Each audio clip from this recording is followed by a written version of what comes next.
They won't even give me a permit for the parties, man. They don't want me to throw the parties no more. But we ain't gonna stop. We gonna keep on having fun, bringing people together from all walks of life. The government's lead witness in the Diddy trial, Cassie Ventura, was seen looking very pregnant with just 3 days to go until opening arguments are set to begin. Sean Combs is a monster. I want to speak about this now because I've witnessed everything. Combs really instruct male escorts to make her bleed during forced sexual encounters with Cassie Ventura? According to bombshell testimony, that's exactly what happened behind closed doors at the music mogul's lavish properties. Male escort Daniel Phillip took the stand yesterday, revealing he was paid thousands to participate in what prosecutors describe as orchestrated sexual violence.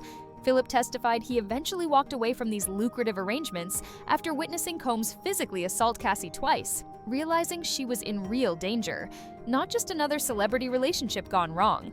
The courtroom fell silent as male escort Daniel Phillip took the stand. His testimony painted a disturbing picture of what really happened during Diddy's infamous freak-off events. These weren't just wild celebrity parties. They were calculated, controlled sessions where Diddy allegedly directed sexual violence against Cassie Ventura. Phillip revealed he received up to $6,000 per session from the music mogul. That's right, thousands of dollars to participate in what prosecutors are now calling orchestrated sexual abuse. The money wasn't just payment. It was part of a system designed to keep everyone under Diddy's control. The details that emerged shocked even the most seasoned courtroom reporters. Phillip testified that Diddy didn't just watch these encounters. He directed them like a movie, becoming visibly angry when his specific instructions weren't followed to the letter. The jury members' faces showed clear disgust when Phillip revealed Diddy's most disturbing command: make her bleed. This wasn't just rough sex. This was a deliberate instruction to cause physical harm to Cassie.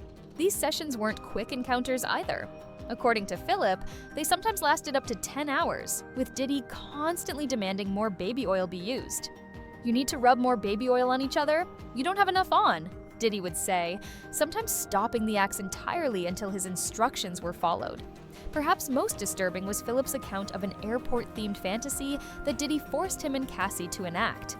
Throughout these encounters, Diddy reportedly watched and directed, often recording everything on his phone or camera. The testimony revealed how Diddy would masturbate while wearing a mask as Phillip had sex with Cassie, who was allegedly instructed to refer to Diddy as baby during these encounters. The prosecution has built their case around these payments, arguing they form part of a larger system of control Diddy maintained over Cassie and others. This wasn't just about sex. It was about power, domination, and creating fear. Phillip stated that Diddy took a photo of his driver's license during their first meeting, a move Phillip understood as a clear threat to his safety if he ever spoke out. As Phillip continued his testimony, he expressed growing concern for Cassie's well-being, stating he would try to meet up with her outside these encounters just to make sure she was okay. This small detail speaks volumes. Even someone hired to participate in these events recognized something was seriously wrong. The prosecution hammered home that these weren't consensual arrangements between adults. They were orchestrated acts of sexual violence designed to humiliate and control Cassie. The power dynamic was completely one-sided, with Diddy allegedly using his wealth, fame, and intimidation to ensure compliance from everyone involved. What makes this testimony particularly damning is the calculated nature of these encounters. This wasn't just a celebrity losing control in the heat of passion. According to Phillip, everything was meticulously planned and directed, with Diddy maintaining complete control through explicit instructions, intimidation tactics, and cash payments. The jury appeared visibly shaken by Phillip's matter-of-fact descriptions of what happened behind closed doors. Many couldn't maintain eye contact as he described how Diddy would watch and direct these encounters, sometimes becoming enraged if his specific instructions weren't followed exactly as he wanted. Legal experts following the case note that these payments create a paper trail that strengthens the prosecution's case. Combined with Phillip's first-hand account, prosecutors are building a compelling narrative of a criminal enterprise centered around sexual violence and control. Defense attorneys tried to paint these encounters as consensual arrangements between consenting adults, but Phillip's testimony directly contradicts this. His descriptions of Diddy's demanding behavior, specific instructions to cause harm, and the creation of a threatening environment all point to coercion rather than consent. The most disturbing aspect of Phillip's testimony isn't just the acts themselves, but how controlled and calculated they allegedly were. This wasn't impulsive behavior. It was a system designed to ensure Diddy maintained power and control over everyone involved, especially Cassie. As the prosecution continues building their case, they're focusing on how these freak-off sessions were part of a larger pattern of abuse. The explicit instructions, the financial control, the intimidation tactics, all of it paints a picture not of a flawed celebrity, but of a calculated abuser who used his wealth and power to orchestrate violence against women while ensuring everyone remained too scared or too paid off to speak out. The $6,000 per session wasn't enough to keep male escort Daniel Phillip in Diddy's twisted world. Money talks, but some things you just can't unsee. Phillip told the court he finally walked away from these lucrative arrangements after witnessing Diddy physically assault Cassie not once, but twice. These weren't minor arguments. These were violent outbursts that left Phillip genuinely fearing for Cassie's safety. The courtroom tensed as Phillip described the first time he saw Diddy's rage unleashed. Cassie had told Diddy to hold on while she was on her computer, a simple request that sent the music mogul into a fury. Phillip testified that Diddy threw a liquor bottle at her, then grabbed her by the hair and dragged her into the bedroom. Everyone could hear the sounds of slapping, followed by Cassie's screams and desperate apologies. Diddy's response? Oh.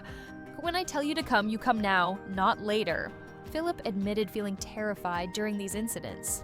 Even as a witness, he feared for his own safety with Diddy's security team standing by.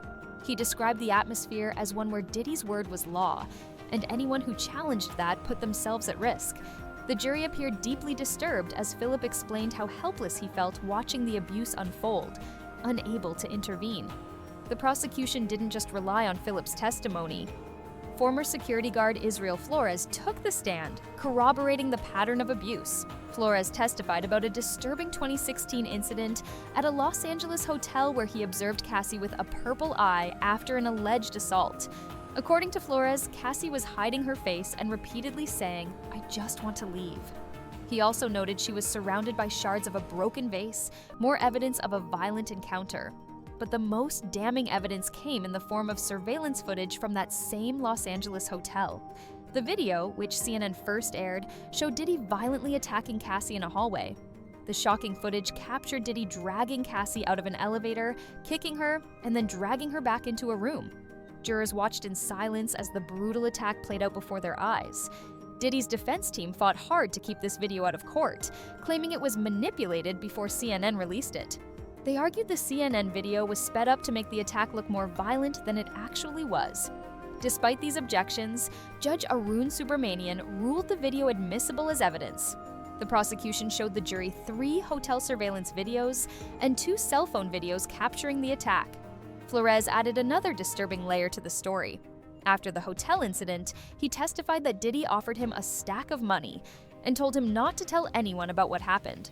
"He gave me a brown paper bag full of $100,000, Flores stated, explaining he rejected the offer.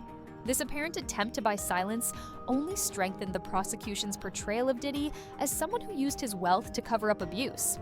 The defense tried to poke holes in Flores' account, pointing out inconsistencies in his incident report. They questioned why certain details, such as Diddy's devilish stare and Cassie's purple eye, weren't included in his original documentation. Defense attorney Brian Steele suggested the cash offered to Flores was for hotel damages, not a bribe, but the damage to Diddy's credibility was already done. What makes this video evidence so powerful is how perfectly it aligns with the accounts provided by both Phillip and Flores. The surveillance footage doesn't just show a momentary loss of control, it reveals the same pattern of violent behavior described by multiple witnesses. This wasn't an isolated incident, but part of a systematic pattern of abuse. The combination of this video evidence and first-hand testimony has created a damning picture of Diddy's behavior. Beyond the freak-off sessions and sexual violence, these accounts reveal a man who allegedly used physical force to maintain control over those around him, particularly Cassie. The power dynamic wasn't just about money or fame, it was enforced through fear and physical intimidation. As prosecutors continue building their case, they're focusing on connecting these separate incidents into a clear pattern of abuse. The violence described by Phillip and Flores, combined with the hotel surveillance footage, reveals what appears to be Diddy's true nature behind the celebrity facade. The defense has their work cut out for them explaining away not just witness testimony, but actual video evidence of physical assault. The jury, initially shocked by the sexual violence allegations, now appears equally disturbed by these accounts of physical abuse. With each new piece of evidence, Diddy's carefully crafted public image crumbles further, revealing what prosecutors describe as the real Sean Combs. A man who allegedly used violence, intimidation, and his vast wealth to control and abuse those around him, particularly the women in his life. The prosecution isn't treating this as just another celebrity scandal. Lead prosecutor Emily Johnson has framed Diddy as the head of a criminal enterprise spanning 2 decades. This isn't about bad behavior, it's about sex crimes, arson, bribery, and obstruction of justice carried out by an inner circle of employees. Meanwhile, defense attorney Tenny Garagos paints a completely different picture. She admits Diddy's a flawed individual who committed domestic violence and used drugs, but claims the women involved were capable, strong women making their own choices. The shocking testimony about threats, violence, and control has left many wondering how this alleged abuse continued unchecked for so long within celebrity circles.